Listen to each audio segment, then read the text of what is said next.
Alright guys, Zachman18 here. Welcome back to the WTZM TV channel 18 Superstation. It is time to continue on with our Let's Play of the Novelist on the PC. Really amazing game so far. This is part number 3, and yesterday we had an event where when Linda and Tommy had surprise visitors the same weekend that Dan's friend was visiting, Dan changed his plans so Linda's parents could visit, but still had his friend over for whatever writing time they could fit in, which wasn't much. So now we're dealing with something even more serious in this next chapter. The funeral. That night, Linda got a phone call.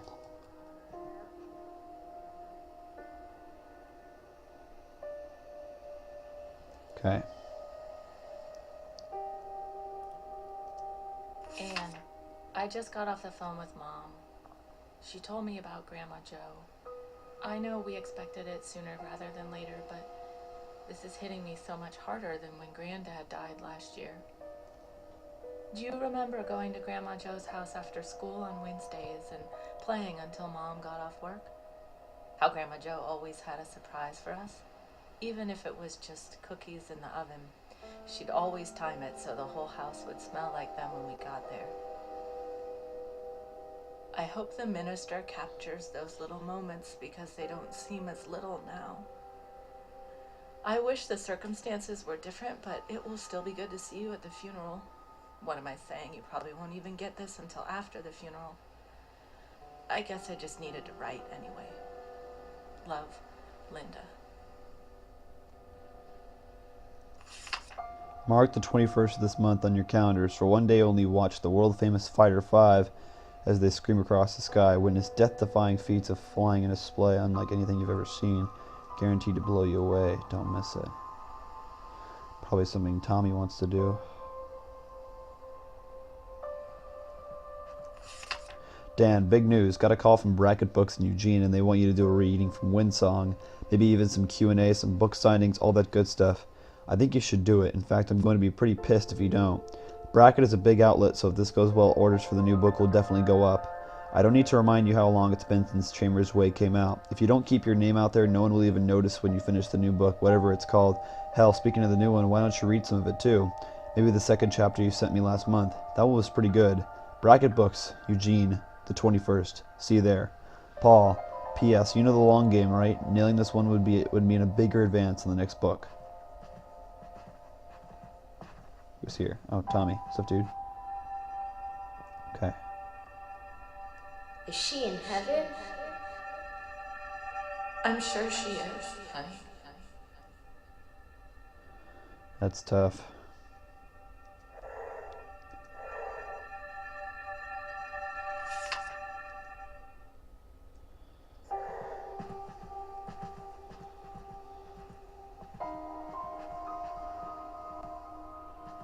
Okay.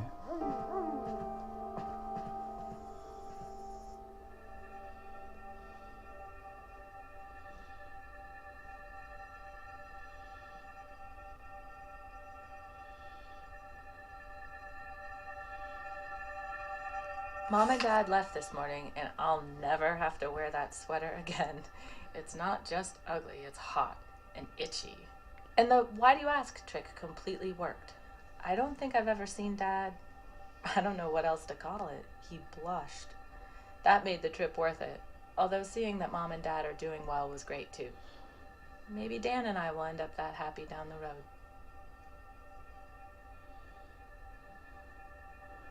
Oh, she only has 2, okay.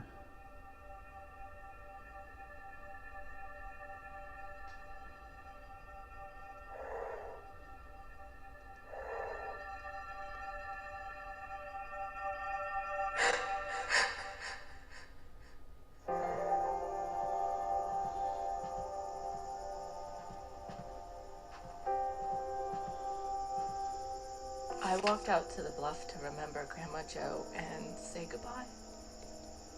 And on the way back, I started thinking about what it really means to have a family, to make that your focus.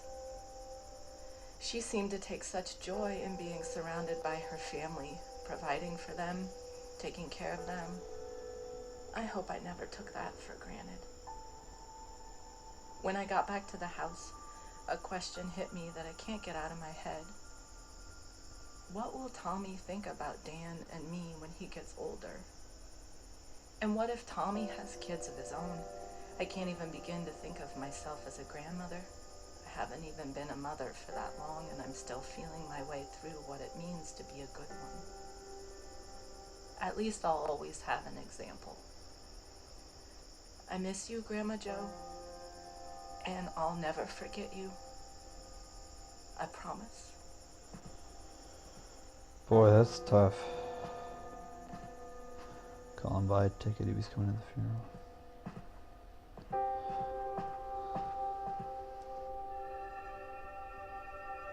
Lynn, I'm so sorry. Tell me what I can do. Just be here for me.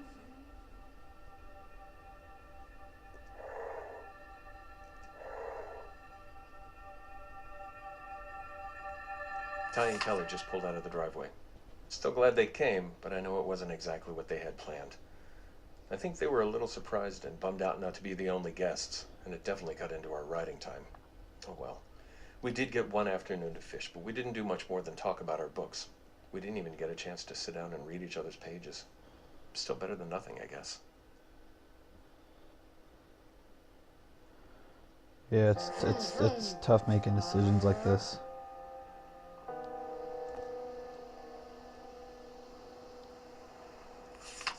Call Paul first thing tomorrow morning. Any possibility to move it? Is this thing announced yet? Do some serious work on that chapter first.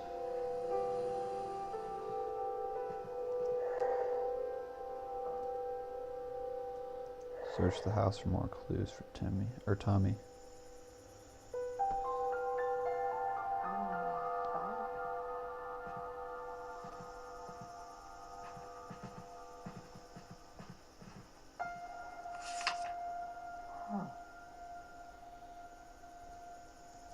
Oh no.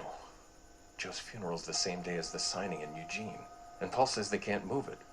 He'll understand if I bail because he knows Linda, but Grovefield is a different story. They won't give a damn why I missed it. They'll just get a memo and put it in a spreadsheet somewhere and write me off just a little bit more. And it's not just the timing. If I do the reading, I've got to get that chapter in shape. It's not even remotely ready for anyone to see it. Can't worry about what Paul says. He's my agent. He's supposed to stroke me. And what about Tommy? God, this is so tough. So tough. 1 second. Okay, sorry, someone's calling me. Okay.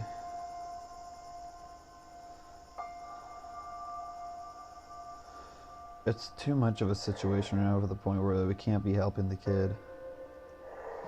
I mean, we need to think about... Most of you here knew my grandmother. For those who didn't, I truly wish you had. She was an example for all of us. Her warmth, her caring, and her smile were impossible to forget. It's still hard for me to believe she's gone. Without her, the world is... But I guess there's also some more opportunities to... I don't know.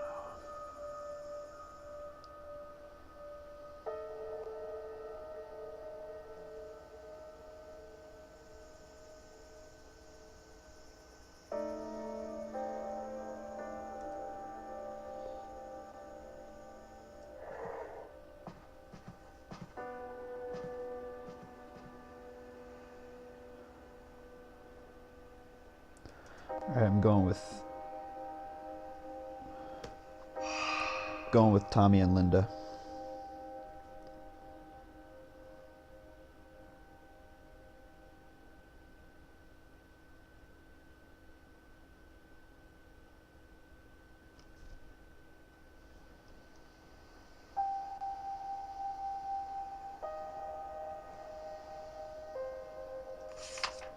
A final entry before I depart. The bank would no doubt prevent me from purchasing the house due to the inherent conflict of interest, but given its history of frequent ownership changes, I feel confident the mortgage department will be glad to have the property off their hands. I believe I could set up a trust. Okay. Why use the property? Okay. So it's basically just kind of like an extents.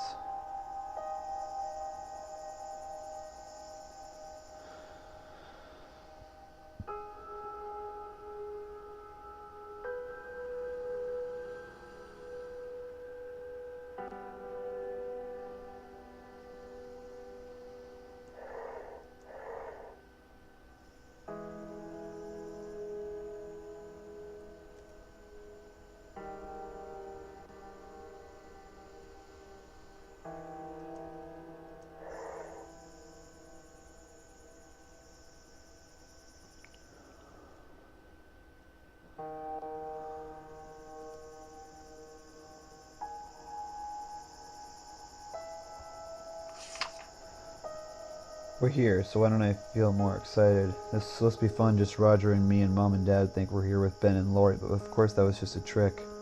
Nope, just Roger and me in this big house by the ocean for the whole week. I'm sad to see that there's no piano here, but I suppose a week without practice won't do me too much harm. I guess maybe being alone with Roger that long is what's making me feel nervous, though why should that be? He's my fiance after all. If I'm supposed to spend the rest of my life with him, I shouldn't be worried about spending the week with him, should I? Everyone's second before they get married, right?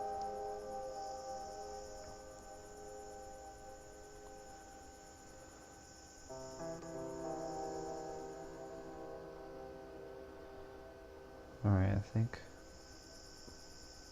we're just about ready here. So I'm going to go ahead and pick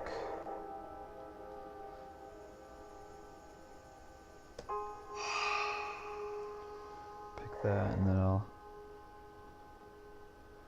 just want to make sure that I didn't miss anything in the house. I don't think I did.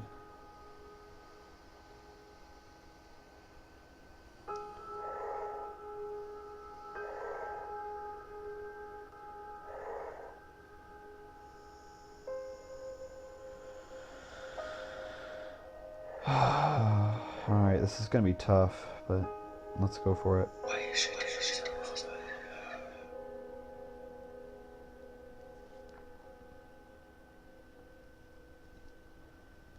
Dan thought about Tommy spending the summer alone with no friends nearby and decided that he needed to do something special for his little man. They drove to the air show and Tommy could barely contain his excitement. He was even able to meet one of the pilots after the show. They had their picture taken together and the pilot gave Tommy a pair of captain wings. That's good. He knew he couldn't ignore Grandma Joe's past completely so he flew into Denver the night before the funeral and attended the visitation.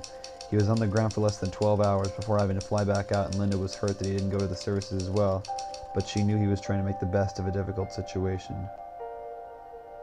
Okay, that's good, actually.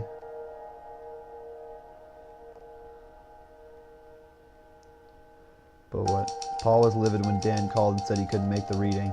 Dan was used to his agent laying into him, though. What really worried him was that he hadn't gotten a chance to work on the chapter Paul had asked him to read.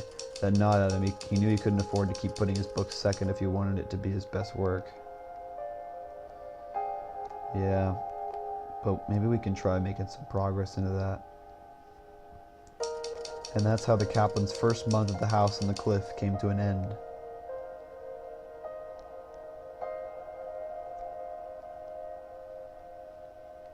So that was just in a month. That sucks. Dan sent a work in progress to his agent, who was glad to see that Dan had gotten back on track. They were both helpful that Dan could maintain his focus and write a book that delivered on the promise of his work so far.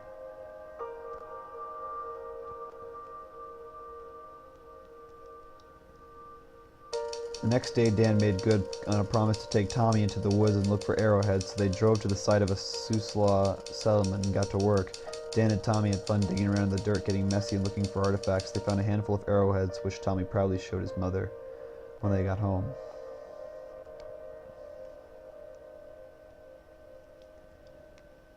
A few nights later, Dan and Linda got a babysitter and drove into town for a date. They spent more than they should have on a bottle of wine and had such a good time that they didn't notice everyone else leaving. When they finally realized that they were the last ones in the restaurant, they apologized and left after giving their waitress a generous tip.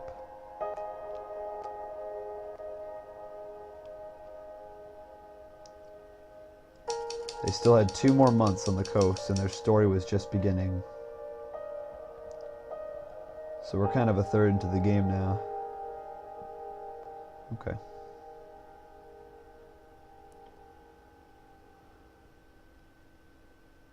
But that's just me assuming. I'm not quite sure if that ties in actually anything. Alright, so in the next part we'll be checking out the inheritance. Dan got a letter with some surprising...